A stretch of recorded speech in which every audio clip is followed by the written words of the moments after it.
Hello students. जैसे कि last class में हम लोग ने पढ़ा था फाइनेंशियल रिफॉर्म्स के बारे में। एक्चुअली में हम लोग पढ़ रहे हैं न्यू इकोनॉमिक पॉलिसी 1991। जो भी 1991 में जो हमारे इकोनॉमिक में जो रिफॉर्म्स हुए थे, तो उसके बारे में पढ़ रहे हैं। उसमें हम आगे फाइनेंशियल रिफॉर्म्स पढ़ चुके थे, और जो हमने शुरू में भी कुछ रिफॉर्म्स लिबरलाइजेशन के बारे में पढ़ा था, जिसमें हमने इंडस्ट्रियल सेक्टर रिफॉर्म्स भी पढ़ लिए हैं और फाइनेंशियल रिफॉर्म्स भी पढ़ लिया था। अब जो हमारा नेक्स्ट रिफॉर्म हुआ है वो है फिस्कल या टैक्स रिफॉर्म। फिस्कल और टैक्स रिफॉर्म्स क्या, फिस्कल पॉलिसी क्या होती है? एक्चुअली गवर्नमेंट क्या करती है कि गवर्नमेंट ने कुछ एक्सपेंसेस होते हैं और कुछ वो रेवेन्यू भी जनरेट करती है। तो अपने रेवेन्यू और एक्सपेंडिचर्स को लेकर जो पॉलिसी बनाती है गवर्नमेंट, उसी को हम फिस्कल पॉलिसी बोलते हैं। जो गवर्नमेंट टैक्सेस के थ्रू जो इनकम जनरेट करती है, जिसको रेवेन्यू मिलते हैं, या और भी जो भी उसके सोर्सेस हैं रेवेन्यू जनरेट करने के, उसी तरह गवर्नमेंट कुछ एक्सपेंडिचर्स भी करती है। जो स्कूल्स हैं, हॉस्पिटल्स हैं, या रोड्स हैं, या जो भी सोसाइटी है पब्लिक के लिए जो भी वो एक्सपेंडिचर्स करती है, तो इसके लिए एक पॉलिसी बनाती है कि कितना किस पे टैक्सेस लगाने हैं और कहाँ कहाँ उसको एक्सपेंडिचर्स करने हैं। तो ये सारी चीज़ें उसकी फिजिकल पॉलिसी में ही आती हैं। तो इसमें भी 1991 के बाद बहुत से रिफॉर्म्स हुए, ये देखते हुए कि जो इंडिया की गवर्नमेंट है वो इंडिया की जो इकनॉमी है वो बहुत स्लो डाउन होती चली जा रही थी। तो वहाँ पे कुछ मेजर्स लिए गए कि जिससे कि यहाँ से भी गवर्नमेंट को जो रेवेन्यू है वो ज़्यादा से ज़्यादा होने लगे। तो उसमें हम देखते हैं कि सबसे पहले क्या हुआ कि it was felt that the high rates of income tax were responsible for tax evasion. Actually 1991 से पहले जो टैक्सेस लगाए गए थे वो बहुत ज़्यादा थे, और ज़्यादा टैक्सेस और टैक्सेस का रेट ज़्यादा होने की वजह से टैक्स इवेज़न होने लगा। टैक्स इवेज़न से मतलब कि लोगों ने, बहुत से लोग ऐसे थे जो टैक्स देने से बचते थे, अपने चुराते थे कि वो अपने जो इनकम थी उसको छुपा के रखते थे, जो जिसे हम ब्लैक मनी कहते हैं, बैंक्स में नहीं आती थी या घरों में लोग रखते थे, जिससे कि टैक्स ना देने पड़े। और इस वजह से गवर्नमेंट का रेवेन्यू बहुत कम होता था, गवर्नमेंट को बहुत ज़्यादा लॉस होने लगा। और क्या हुआ, there was since 1991 there has been a continuous reduction in taxes on the individual income। फिर 1991 के बाद क्या हुआ, गवर्नमेंट ने जो टैक्सेस के रेट्स है उसको कम करना शुरू कर दिया धीरे धीरे। क्योंकि जब उनको पता चला कि बहुत से लोग हैं हमारे कंट्री में जो बहुत सारा पैसा अपने घरों में ही जमा करके रखते हैं, जिससे कि उनको टैक्स ना देने पड़े। तो इतना पैसा अगर घरों में लोग जमा करते थे तो उससे क्या हो, गवर्नमेंट को जो इनकम होनी थी, जो टैक्स से रेवेन्यू होनी थी, वो नहीं हो रही थी। तो उसके बाद 1991 के बाद गवर्नमेंट ने क्या किया कि टैक्स को कम करना शुरू किया। तो उससे क्या हुआ, लोगों को लगा कि अब टैक्स कम होने लगे हैं, तो लोगों ने बैंकों में पैसा रखना शुरू किया।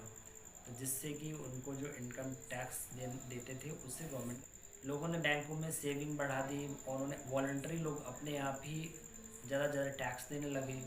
और उससे जो उसके बाद क्या, जो कॉरपोरेशन टैक्स था वो भी काफ़ी धीरे धीरे रिड्यूस किया गया। तो उससे क्या हुआ कि बहुत सी नई इंडस्ट्री शुरू हुई, लोगों ने इन्वेस्टमेंट करना शुरू किया। तो ये एक टैक्स में एक रिफॉर्म हुआ। उसके बाद क्या हुआ कि 1991 से पहले there were complexities in imposing the indirect taxes and recovering them. Indirect taxes भी बहुत ज़्यादा लगाए थे 1991 से पहले, जिससे क्या होता था, जो बड़ी बड़ी कंपनी होती उनके जो प्रोडक्ट्स थे उन पर टैक्सेस लगाने की वजह से वो प्रोडक्ट मार्केट में बहुत महंगे बिकते थे, और उस प्रोडक्ट कॉस्टली होने की वजह से उनकी डिमांड कम हो जाती थी, और डिमांड कम होती थी तो फिर सेल्स भी डाउन होने लगी। तो इससे कंपनी को बहुत नुकसान होता था। तो बहुत सी कंपनियाँ ऐसी थी वो बंद होने लगी थी, और उससे फिर कंपनियाँ बंद हो रही थी तो गवर्नमेंट को भी नुकसान होता, क्योंकि वहाँ से उन्हें जो इनकम होती थी वो नहीं मिल रही थी। तो फिर क्या हुआ, now efforts have been made to reform indirect taxes levied on commodities. This was initiated to facilitate establishment of a common national market for goods and services. तो उसके बाद धीरे धीरे गवर्नमेंट ने क्या किया, कॉमन मार्केट जनरेट कर दी कि सभी जो पूरी कंट्री में, उन्होंने क्या टैक्सेस को इस तरह से लगाया कि जैसे टैक्सेस का जो रेट्स थे वो अलग अलग ना हो कि एक जैसे होंगे। तो उससे क्या हुआ कि हर स्टेट्स में जो कंपनीज थी वो एक दूसरे स्टेट्स में जाके इन्वेस्टमेंट करने लगी। उनको लगा कि अब हर जगह टैक्सेस जो है वो एक जैसे ही रहते हैं, बहुत सिमिलर होते हैं, बहुत ज़्यादा चेंजेस नहीं होता है। तो ये एक बहुत बड़ा रिफॉर्म हुआ जिससे भी काफ़ी कुछ चेंजेस हुए, काफ़ी इन्वेस्टमेंट होना शुरू हुआ। इन्वेस्टमेंट हुए तो काफ़ी न्यू जॉब जनरेट हुई, गवर्नमेंट्स को भी काफ़ी पैसा मिलने लगा, काफ़ी रेवेन्यू जनरेट हुआ। उसके बाद हुआ simplification of tax paying procedure.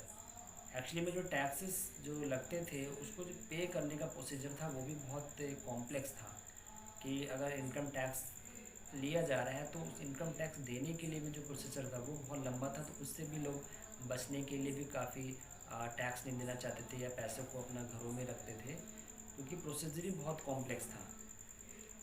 बाद में क्या हुआ, 1991 के बाद उस जो प्रोसीजर था उसको थोड़ा सा रिलैक्स किया गया, कॉम्प्लेक्स प्रोसीजर को रिलैक्स किया, जिससे कि जो ज़्यादा से ज़्यादा लोगों ने टैक्स देना शुरू किया। और जब लोग टैक्स देते थे तो जो टैक्स देने का जो प्रोसीजर था बहुत सिंप्लीफाई कर दिया गया। आसानी से लोग ऑनलाइन भी अपने जो टैक्स रिटर्न फॉर्म भर सकते थे। तो इससे क्या होता था कि टैक्सेस से जो रेवेन्यू था वो काफ़ी बढ़ा और गवर्नमेंट को उसका बहुत फ़ायदा मिला। उसके बाद अभी रिसेंटली फिर गुड्स एंड सर्विस टैक्स जो आपने सुना होगा, जीएसटी, वो भी आपका लॉ आ गया 2016 में। Goods and service tax act 2016 to simplify and introduce unified direct taxes system in India. एक सिंप्लीफाइड जो आपका यूनिफाइड इंडायरेक्ट टैक्स था जो इंट्रोड्यूस हुआ, ठीक है। दिस लॉ केम इफेक्ट जुलाई 2017। जुलाई 2017 में ही ये जीएसटी टैक्स को इम्प्लीमेंट किया गया, जिससे क्या हुआ कि जितने भी अब पूरे कंट्री में जो बिजनेसमैन हैं उनको भी क्या हुआ कि एक अब वो किसी भी स्टेट्स में होते थे तो जो अलग अलग कैटेगरीज में सब गुड्स को बांट दिया गया। तो उनको पता था कि अगर जिस कैटेगरी का कोई कम्युनिटीज़ है उस पर उतना ही टैक्स लगेगा, चाहे आप किसी भी कंट्री किसी भी पार्ट में जाएं। तो ये सिंप्लीफिकेशन होने की वजह से भी काफ़ी गवर्नमेंट का रेवेन्यूज़ बढ़ा और इसमें काफ़ी रिफॉर्म्स भी होते चले गए जो अभी तक हो रहे हैं। तो हमने देखा कि जो 1991 के पहले जितने भी फिजिकल एंड टैक्स के जो भी प्रोसीजर थे वो बहुत कॉम्प्लेक्स थे, और उसके बाद जैसे जैसे टाइम ड्यूरेशन होता गया और 1991 के बाद देखा कि बहुत सारे इसमें चेंजेस किए गए, रिफॉर्म्स किए गए, जिसकी वजह से जो गवर्नमेंट की जो फिजिकल पॉलिसी बहुत ही लिबरलाइज हो गई और काफ़ी गवर्नमेंट को उसका फ़ायदा हुआ, काफ़ी रेवेन्यूज़ बढ़े इसमें। तो ये हम चलिए उसके बाद हम देखते हैं there are some foreign exchange reforms. In 1991 when the new economic policy was launched, and there have some steps has been taken in regarding the foreign exchange reforms. This was the first actually 1991 से पहले जो balance of payment का हमारा जो structure था, ये balance of payment जो crisis था, क्योंकि हमारा जो आउटफ्लो था वो बहुत ज़्यादा बढ़ गया था करेंसी का, और जो इनफ्लो था बहुत कम था। तो हमारा जो फॉरेन एक्सचेंज था उसकी जो लिमिट थी या जो रिज़र्व था वो बहुत कम हो गया था। इतना कम हो गया था कि हमारे पास सिर्फ 2 वीक्स का ही फॉरेन एक्सचेंज बता था, कि जिससे कि हम जो भी मार्केट से इम्पोर्ट्स करते हैं उसको पेमेंट करने के लिए। तो उस क्राइसिस से हमको ओवरकम होने के लिए इंडियन गवर्नमेंट ने क्या किया कि जो अपनी करेंसी है इंडियन करेंसी को डीवैल्यूएट कर दिया। डिवैल्यूएशन का मतलब क्या हुआ कि जो इंडियन गवर्नमेंट ने हमारे जो फॉरेन करेंसी के रिगार्ड में इंडिया की जो वैल्यू है करेंसी की वो कम कर दी, और उससे क्या फ़ायदा हुआ कि हमारे एक्सपोर्ट बढ़ गए। क्योंकि जब करेंसी को डीवैल्यूएट किया जाता है तो जो फॉरेन करेंसीज़ है उनको जो हमारी कंट्री से जो भी वो प्रोडक्ट्स लेते हैं वो सस्ता पड़ता है, और हमारे इंपोर्ट्स महंगे हो जाते हैं, तो इंपोर्ट्स को डिस्करेज किए हो गए। तो उससे हमारा एक्सपोर्ट बढ़ा, तो एक्सपोर्ट बढ़ने से क्या हुआ, हमारे पास और फॉरेन करेंसीज आना शुरू हो गई। तो ये एक बहुत बड़ा एडवांटेज रहा हमारे लिए डिवैल्यूएशन ऑफ करेंसी का। उसके बाद determination of foreign exchange rates. Earlier determination of foreign exchange rate, determination of rupee value in foreign exchange market was controlled by the government. Actually 1991 से पहले जो रुपीज़ था, जो फॉरेन एक्सचेंज रेट है, वो टोटल गवर्नमेंट ही control में था, ठीक है। अब गवर्नमेंट अपने अकॉर्डिंग ही उस करेंसी को एक्सचेंज करती थी और उसकी वैल्यू को डिसाइड करती थी। लेकिन now the government allowed market forces. उसके बाद क्या हुआ, 1991 में जो एक न्यू इकोनॉमिक पॉलिसी का रिफॉर्म हुआ, उसमें जो जो रुपीज़ का जो वैल्यू थी वो टोटली गवर्नमेंट ने एक मार्केट डिमांड को, मार्केट कंडीशन पे छोड़ दिया, मार्केट फोर्सेस के ऊपर। मार्केट फोर्सेस मतलब demand and supply of rupees. जिस तरह से करेंसी की डिमांड और सप्लाई होती है, उसी के अकॉर्डिंग ही करेंसी की वैल्यू डिसाइड होती है। तो ये एक बहुत बड़ा चेंजेस हुआ और पूरा मार्केट फोर्सेस के ऊपर ही डिपेंड हो गया। जैसे जैसे फिर डेवलपमेंट होते चले गए और इंडिया की जो मार्केट है, जो इकनॉमी को और स्ट्रॉन्ग होती चली गई। इससे हमारा एक्सपोर्ट बढ़ा, एक्सपोर्ट बढ़ने से हमारे पास बहुत सारा फॉरेन रिजर्व हो गया।